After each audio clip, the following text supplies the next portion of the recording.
Assalamualaikum warahmatullahi wabarakatuh. Bagaimana kabar teman-teman semua hari ini? Semoga teman-teman dalam keadaan sehat walafiat semuanya, dan semoga keluarga di rumah juga sehat walafiat.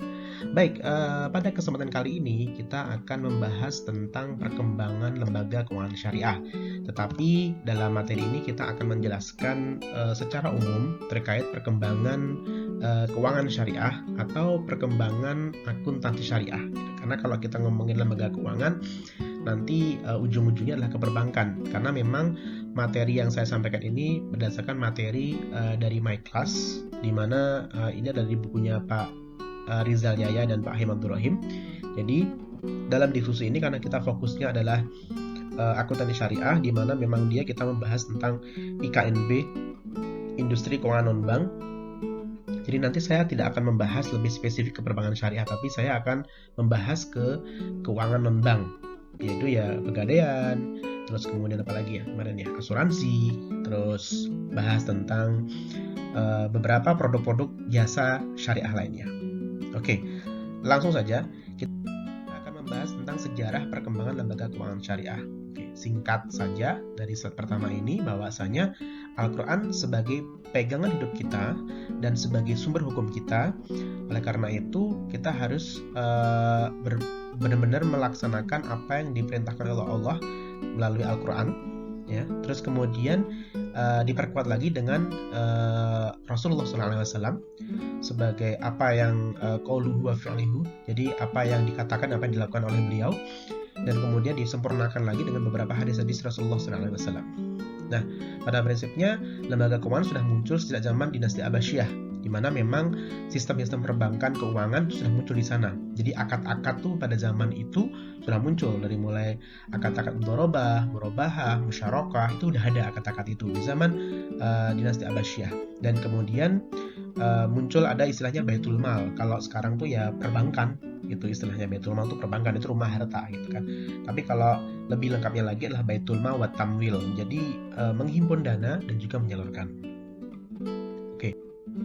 Selanjutnya, Al-Quran memang tidak membahas secara spesifik ya tentang lembaga keuangan ya. Cuma kalau kita anak akuntansi ya kita kembali ke Al-Baqarah ayat 82 yang menyampaikan bahwasanya ya ayyuhalladzina amanu idza tadayyantum bidainin ila ajalin musamma faktubuhu. Maka di beberapa tafsir menyampaikan kalimat faktubuhu, kata faktubuhu itu menafsirkan adalah menulis. Menulis artinya di sini adalah kalau di akuntansi faktubuhu, kata bayak tubuh menulis, berarti dalam akuntansinya kita kembali ke akuntansinya bahwasanya ya segala sesuatu harus ditulis gitu kan. Berarti harus ada klasifikasi, ada pengelompokan, mana hutang, mana kas, kemudian mana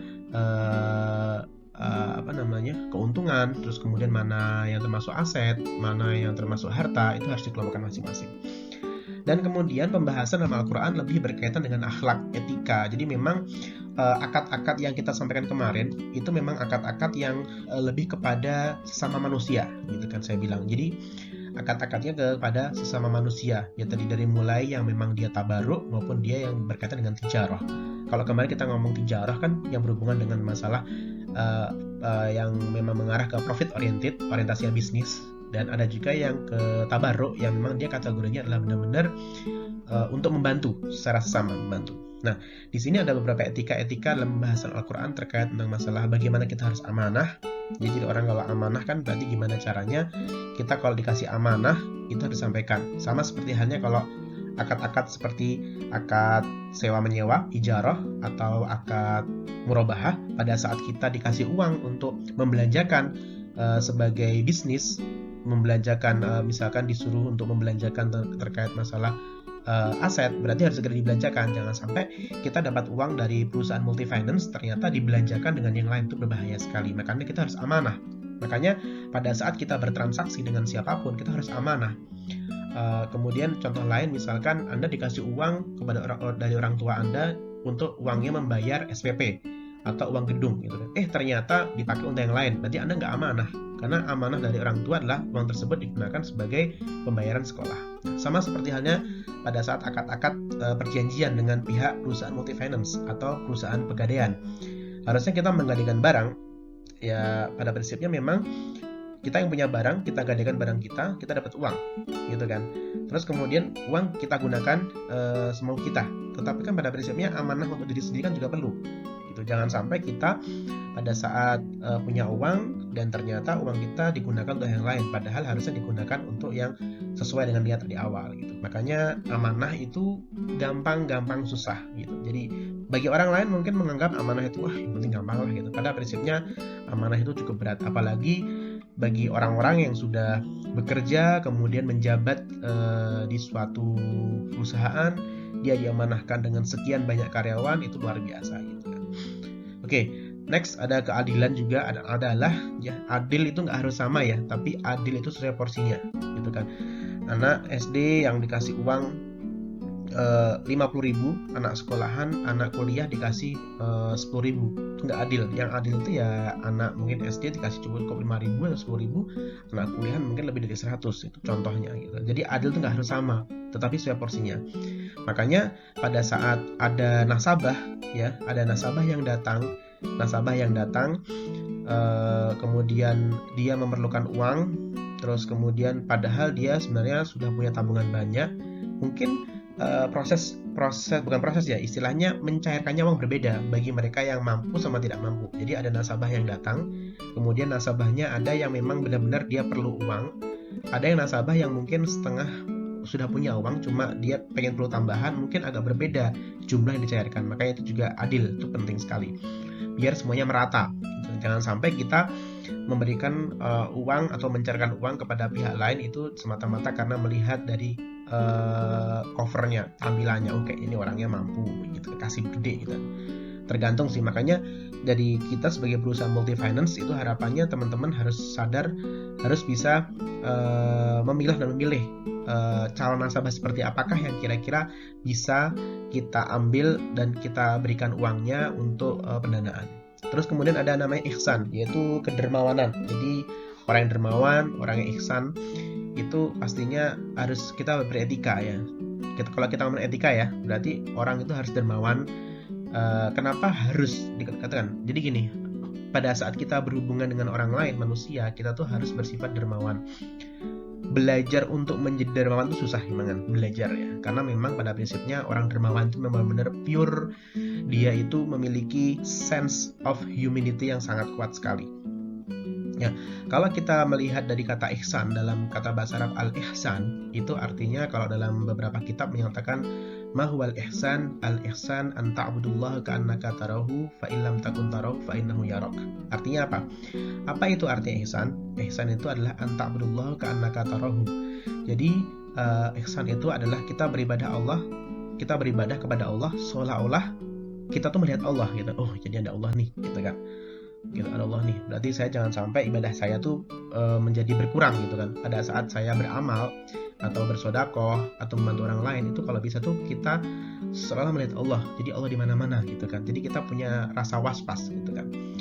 Fa illam takun tarahu, apabila kamu tidak mampu seolah melihatnya dia, maka fa illam takun tarahu fa innahu yarak, maka jadikanlah seolah-olah tuh Allah tuh melihat kamu gitu kan.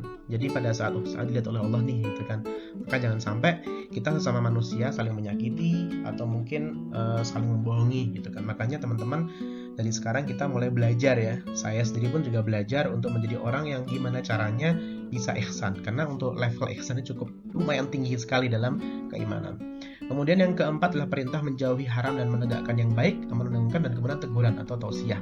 Makanya tawasaw bil haqq wa tawasaw sabr itu penting sekali. Jadi kita mengingatkan dalam hal kebaikan dan kita juga menyampaikan kalau suatu keburukan itu sangat buruk ya, sampaikan buruk gitu kan. Jangan sampai kita itu salah gitu. Makanya teman-teman kalau misalkan saja melihat saya melihat saya atau mungkin kalian kebetulan tahu Pak Baru ini salah, diingatkan saja gitu. Penting sekali. Jadi dosen juga manusia yang punya salah dan lupa. Jadi alangkah baiknya pada saat teman-teman mendapati saya atau mungkin saya juga mendapati teman-teman ada kesalahan, pasti akan saya ingatkan. Dan itu pentingnya yang namanya tawasaw bil haqq wa tawasaw bis sabr.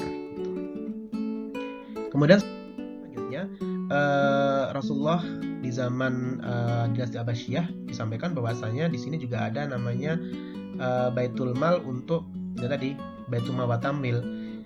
Jadi Baitul Mal berkembang dalam hal jumlah kekayaan dikelola dan fungsi yang dijalankan. Terus kemudian fungsi Baitul Mal bertambah dengan mengeluarkan kebijakan moneter. Jadi sebenarnya pada zaman Rasulullah tuh praktek-praktek akad tuh sudah mulai banyak gitu kan.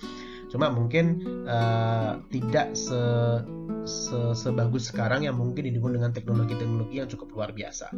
Oleh karena itu kita harus tetap tahu bahwasanya sejarah berkembang sudah lama, sejak zaman Rasulullah SAW dan kemudian berkembang di dinasti Abbasiyah.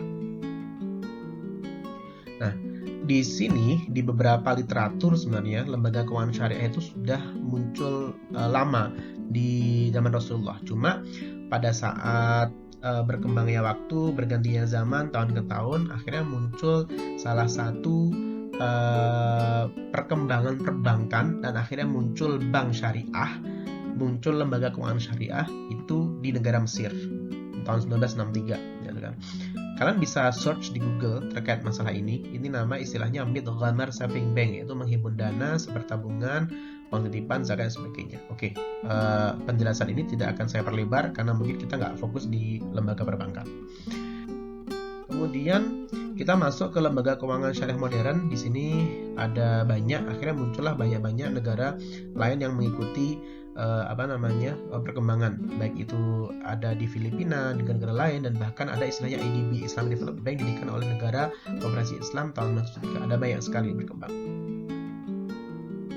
Nah, ini adalah bank-bank Islam ya. Di sini muncul ada 1963 dan muncul Bank Muamalat itu 1991 ya. Jadi gini, berkembangnya 1991, cuma untuk banyak sekali referensi yang mengatakan bahwasanya bank syariah itu muncul di 1991. Tapi kalau kalian lihat di website dan sebagainya, itu munculnya adalah bukan 1992 tapi 1991. Oke. Terus kalau literatur yang menyebutkan 1992 di Bank Muamalat Indonesia itu biasanya yang lebih established. Jadi kan memang munculnya undang-undang itu kan memang berjalannya waktu ya. Jadi munculnya undang-undang itu kan nggak langsung terjadi itu juga gitu. Bank Muamalat berdiri itu pun juga pada prinsipnya sudah ada dukungan dari Bank Indonesia untuk berkembang. Cuma saat itu untuk regulasinya masih agak belum sekuat sekarang ini gitu kan. Makanya peraturannya itu muncul tahun 2008 gitu kan. Nah, tahun 1991 atau tahun 1992 itu Bank Muamalat mulai muncul. Ya, jadi pertama kali Bank Indonesia itu Bank Muamalat. Waktu itu saya masih ingat banget, waktu itu tuh Bank Muamalat masih belum ada ATM. Jadi kalau kita mau ngambil uang tuh harus ke teller dulu, susahnya minta ampun. Kalaupun mereka punya teller, mereka hanya cuma punya teller tuh nggak seperti bank-bank konvensional lainnya gitu kan. Jadi mungkin pilihannya agak berat gitu. Beda yang saat ini yang mungkin pilihannya sudah banyak lembaga keuangan syariah itu sudah memiliki ATM masing-masing dan itu sangat bagus sekali. Artinya memudahkan nasabah untuk ngambil uang, gitu. Nggak harus ke teller. Oke, di sini ada lembaga pendukung seperti ada IDB, Auditing Organization for Islamic Financial Institution atau IOV. Ini adalah lembaga internasional yang bersifat otonom dan non-profit yang menyiapkan berbagai standar akuntansi. Jadi teman-teman kalau misalkan nanti pengen belajar lagi akuntansi, terus kemudian levelnya internasional, nanti bisa belajar di profesi di Accounting and Auditing Organization for Islamic Financial Institution. Kemudian ada IDB tadi, terus kemudian ada IIMF, International Islamic Financial Market. Nah, ini terkait tentang masalah pasar modal dan kemudian pasar uang syariah secara global, dan selanjutnya diharapkan mampu pengembangan pasar sekunder yang instrumen yang syariah global. Oke. Next, ini adalah contoh instrumen keuangan secara global ya. Ini tahunnya tahun lama, akan saya skip. Kemudian ini juga masih tahun lama dari slide beliau, dari Pak Ahim dan Pak Rizal. Kalian bisa update sendiri nanti suku. Kemudian ini juga sama. Oke, ini adalah IFSB, Islamic Financial Service Board. Ini lembaga internasional penyusun standar bagi lembaga pengatur dan pengawas yang mendorong kepentingan dalam menjalani Islam. Jadi ini adalah lembaga yang menyusun standar untuk syariah. Ya, jadi bagaimana caranya kita melihat Islamic Finance itu mampu memiliki aturan sendiri beda sama yang konvensional. Terus ini adalah daftar standar yang dihasilkan IFSB. Oke, ini lembaga-lembaga lain. Ada IIRA, Islamic International Rating Agency, kemudian ada Liquidity Management Center, ada International Islamic Center for Reconciliation and Commercial Arbitration. Ini beberapa lembaga-lembaga lain ya terkait tentang masalah keuangan. Oke, ini lembaga keuangan syariah Indonesia. Akan saya skip juga karena memang di Indonesia ini lembaga keuangan itu ada dua ya. Lembaga keuangan saya bilang itu ada istilahnya lembaga keuangan bank sama keuangan non-bank. Kalau lembaga keuangan bank ya perbankan syariah yang saat ini kita diskusikan. Kalau keuangan non-bank yang nantinya akan kita bahas ini. Jadi kalau lembaga keuangan itu ya seperti tampilannya ini ada bank syariah, ada industri syariah. Tapi kalau industri keuangan non-bank ya berarti yang selain itu. Oke, ini ada Baitul Mal wa Tamwil sama ada asuransi. Nah ini termasuk ada asuransi syariah yaitu pembiayaan disalurkan oleh bank syariah umumnya disalurkan kepada penggunaan syariah. Nah ini juga termasuk produk syariah sebenarnya, produk bank syariah juga. Saya skip. Ada reksadana, ada ar-rohnu, ada lembaga amil zakat dan sebagainya. Oke, ini saya lewati. Ini BUS dan UUS. Oke, kemudian oke, sekarang kita masuk ke institusinya. Jadi di Indonesia ini pada prinsipnya ada Bank Indonesia dan ada OJK sebagai institusi pengembangan syariah di Indonesia. Sehingga kenapa ngomong syariah? Karena nanti kita diskusinya adalah lembaga keuangan non-bank, ya IKNB. Jadi Indonesia itu pada prinsipnya menjadi awal di mana dia mengontrol dan juga mengawasi pergerakan keuangan di Indonesia. Baik itu keuangan konvensional maupun keuangan syariah.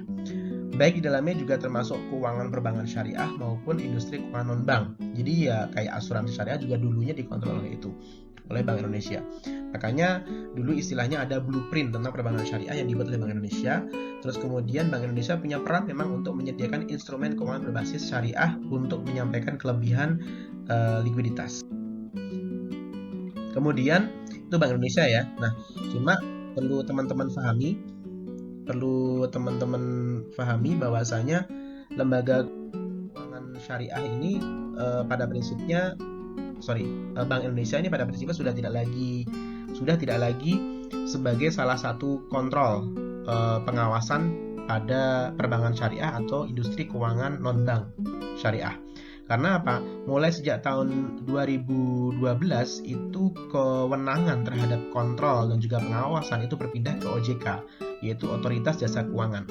Terus sekarang fungsi Bank Indonesia itu apa? Fungsi Bank Indonesia itu adalah di mana tugasnya Bank Indonesia sekarang lebih cenderung kepada pengawasan keuangan dan moneter. Ya, jadi kebijakan fiskal, moneter dan sebagainya itu mengarah ke Bank Indonesia. Terus kemudian untuk OJK dia lebih mengarah kepada kontrol dan supervising for Islamic bank and industri keuangan non-bank. Baik itu adalah asuransi, pegadaian syariah dan sebagainya. Oleh karena itu, sejak tahun 2012 itu sudah mulai banyak bank-bank syariah yang mulai bermunculan karena dukungannya sangat kuat sekali. Kalau dulu kontrol Bank Indonesia, sekarang sudah berpindah ke OJK. Yang mengangkat gubernur BI, yang mengangkat OJK pun itu ada dari presiden. Jadi pada prinsipnya itu independen gitu kan. Jadi benar-benar di bawah presiden.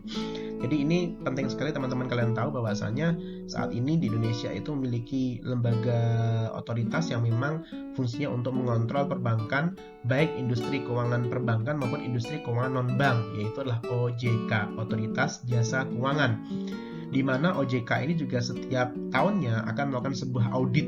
Ya, auditnya itu langsung terjun ke siapa? Ke perusahaan-perusahaan baik itu pegadaian syariah maupun masuk ke perusahaan asuransi syariah yang memang itu sudah menjadi pengawasan dari pihak OJK. Karena ada beberapa perusahaan asuransi, ada beberapa perusahaan pegadaian, ada beberapa perusahaan multi finance syariah yang memang dia tidak dikontrol oleh OJK. Kenapa seperti itu? Karena dia belum mendaftarkan diri sebagai bagian dari OJK gitu kan. Jadi memang harus ada izin dari OJK. Kalau udah dapat izin dari OJK, otomatis nanti akan dapat kontrol daripada OJK terkait perkembangan dan kemudian terkait bagaimana tanggung jawab perusahaan tersebut kepada nasabah. Oke, selanjutnya di sini ada MUI ya. ini slide-nya tidak bisa di back ya. Saya nggak tahu nih, slide-nya nggak bisa di back, jadi saya harus ngomong dulu. Jadi ada MUI lagi.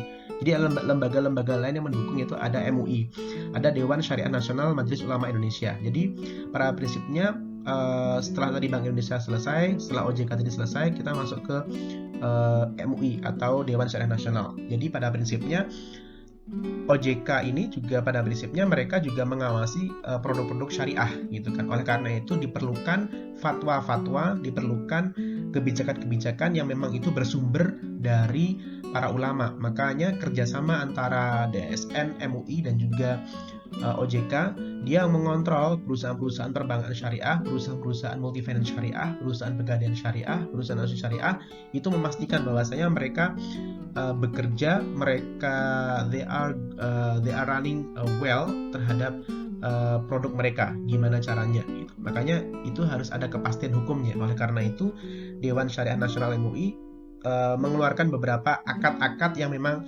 disebutkan dalam produk tersebut. Makanya harus sesuai. Kalau tidak sesuai maka akan ditegur oleh OJK. Kurang lebih seperti itu. Terus kemudian ada lembaga lain yang bukan lembaga ya, istilahnya ada dewan lain, ada dewan atau board yang memang dia diterjunkan langsung ke perusahaan-perusahaan, disebut sebagai DPS. Nah, slide yang ini yang kalian lihat ini adalah tugas dan wewenang DPS. Apa itu DPS? DPS itu adalah Dewan Pengawas Syariah. Dewan Pengawas Syariah ini pada prinsipnya bertugas secara internal itu mengontrol dan memastikan bahwasanya produk yang dihasilkan dari lembaga keuangan multifinance syariah itu atau pegadaian syariah itu benar-benar dia itu hati-hati. Jangan sampai produk yang dikeluarkan, akad-akad yang dikeluarkan itu ternyata nggak sesuai syariah. Makanya Dewan Pengawas Syariah ini adalah sebagai kontrol secara internal as representative for DSN MUI. Jadi mereka tuh mewakili DSN MUI bahwasanya memastikan bahwasanya mereka benar-benar perusahaan tersebut benar-benar berjalan dengan baik dan sesuai syariah. Nah, makanya tugasnya apa? Tugasnya adalah melakukan pengawasan secara periodik, terus kemudian mengajukan usulan pengembangan lembaga keuangan syariah dan merumuskan permasalahan dan memerlukan pembahasan Dewan Syariah Nasional. Nah, ini penting sekali teman-teman. Jadi yang membedakan antara perusahaan konvensional dan perusahaan syariah itu salah satunya secara internal adalah adanya Dewan Pengawas Syariah. Karena kalau yang konvensional yang menggunakan bunga itu nggak ada namanya Dewan Pengawas Syariah, adanya ya cuma bank syariah, adanya perusahaan multifinance syariah, adanya di pegadaian syariah, adanya di asuransi syariah. Karena memang ada Dewan Pengawasnya, gitu kan. Karena harapannya apa? Harapannya mereka mampu mengontrol dan memastikan bahwasanya seluruh transaksi itu benar-benar sesuai dengan syariah Islam. Oke, selanjutnya ini adalah institusi pendukung pengembangan di Indonesia, makanya muncul namanya Dewan Syariah. Nah, Dewan Standar Akuntansi Syariah, ya DSAS, Ikatan Akuntan Indonesia. Makanya kita orang akuntansi yang memang fokus pada syariah, makanya kita membuat sebuah acuan atau guideline bagaimana cara mencatat transaksi syariah. Sekali lagi, regulasi untuk standar akuntansi syariah ini pada prinsipnya juga berjalan sesuai perkembangan, karena memang pada saat pertama kali muncul yang namanya Bank Muamalat pertama kali berdiri tahun 1991 dan 1992 itu disebutkan bahwasanya belum ada standarnya, belum ada standar akuntansinya gitu. Mereka udah memiliki catatan sendiri, cuma mereka standarnya berbeda gitu kan. Makanya perlu diberlakukan namanya standar akuntansi syariah. Makanya orang-orang akuntansi itu berkumpul, duduk bersama, kemudian mendatangkan Dewan Syariah Nasional MUI juga bekerja sama, diskusi, akhirnya membuat namanya standar akuntansi syariah gitu. Dan di sini Dewan Standar Syariah itu dibentuk oleh IAI dan kemudian menggantikan Komite Syariah, kemudian dibentuk tahun 2010 dan disahkan pada tahun 2010. Padahal Bank Syariah sudah mulai tahun 1991.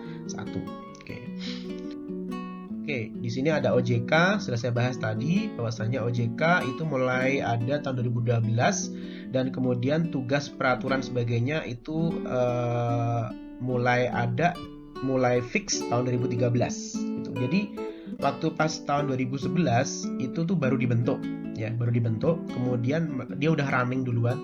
2012 itu mulai rekrutmen orang-orang OJK gitu kan. Jadi karyawan-karyawan OJK itu mulai ada rekrutmen gitu. Salah satunya saya. Jadi saya nggak yang termasuk nggak lolos di OJK itu tahun 2012 gitu. Nah kemudian mulai efektif peraturan, mulai efektif bekerja, mulai kontrol tahun 2013 itu. Jadi diinisiasinya tahun 2011, kemudian mulai kerjanya tahun 2012, 2013 itu mulai terjadi perpindahan dari Bank Indonesia ke OJK gitu. Oke, terus kemudian selanjutnya master plan. Nah, ini master plan ini udah lama banget, terakhir kemarin. Jadi ini gimana caranya sektor penguatan jasa keuangan. Ini tujuan arah kebijakan dan sebagainya, ini saya lewati aja. Oke, jadi intinya materi kita hari ini adalah perkembangannya adalah sejak zaman Rasulullah sudah ada, dan kalau kita mengarah ke Indonesia, memang pada prinsipnya perkembangannya cukup pesat sekali. Dari mulai tahun 1991, dari mulai bank muamalat muncul sampai bank-bank yang lain. Kemudian akhirnya karena pasar itu mulai melihat bahwa ada yang syariah, akhirnya muncul perusahaan-perusahaan syariah lainnya seperti asuransi syariah, pegadaian syariah. Terus kemudian muncul perusahaan multifinance syariah atau non-bank. Nah, itu artinya adalah Indonesia itu termasuk yang memiliki tingkat pasar yang cukup besar gitu kan, dimana orang yang mayoritas muslim. Jadi harapannya pada saat ada perusahaan syariah itu mampu memikat pasar kita sebagai masyarakat yang memang the highest muslim populated country in the world gitu. Harapannya apa? Harapannya orang-orang itu sadar bahwa harusnya tuh segera hijrah ke syariah. Jangan sampai pada saat kita melakukan transaksi kita masih menggunakan bunga dan sebagainya. Nah, itu penjelasan singkat terkait tentang perkembangan bank syariah. Jadi teman-teman, kesimpulannya bahwasanya kita cukup panjang perjalanannya pada prinsipnya. Untuk membawa konsep syariah ini tidak hanya membutuhkan waktu yang sangat singkat, tetapi membutuhkan waktu yang sangat cukup lama gitu kan. Apalagi bank konvensional sudah lama sejak ada di Indonesia, makanya ini persaingannya bank syariah itu cukup kompatibel pada prinsipnya. Nah, oleh karena itu kita semua yang paham syariah ini harapannya teman-teman tahu sejarahnya seperti apa, tahu bagaimana negara Indonesia ini ada regulasi-regulasi yang muncul untuk mendukung adanya yang namanya perbankan syariah atau perusahaan multifinance syariah. Harapannya teman-teman juga sadar bahwasanya yuk kita kembali ke hijrah. Kalau kita mau pakai asuransinya syariah. Kalau kita mau pakai gadai, ya gadainya syariah. Memang cukup berat untuk melakukan hal yang baru, tapi tidak salah juga kalau kita mulai untuk mencoba. Jadi teman-teman semuanya, ringkas singkatnya bahwasanya memang kita mau tidak mau ya kita belajar sejarah yang harapannya kita bisa melihat bahwasanya ke depan kita harus lebih baik lagi, dan yuk kita bersama-sama mengembangkan konsep syariah melalui materi Islamic Accounting ini. Baik teman-teman, itu aja penjelasan dari saya. Selebihnya kurang lebih mohon maaf. Kalau ada pertanyaan nanti silahkan di-share di live Instagram, atau mungkin nanti kalau ada pertanyaan silahkan langsung di komen di YouTube. Baik, terima kasih atas perhatiannya. Kurang lebih mohon maaf. Stay healthy and always be happy. Saya akhirnya membaca kafir majlis. Subhanakallahumma wa bihamdika asyhadu an la ilaha illa anta astaghfiruka wa atubu ilaik. Oke, see you next. Wassalamualaikum warahmatullahi wabarakatuh.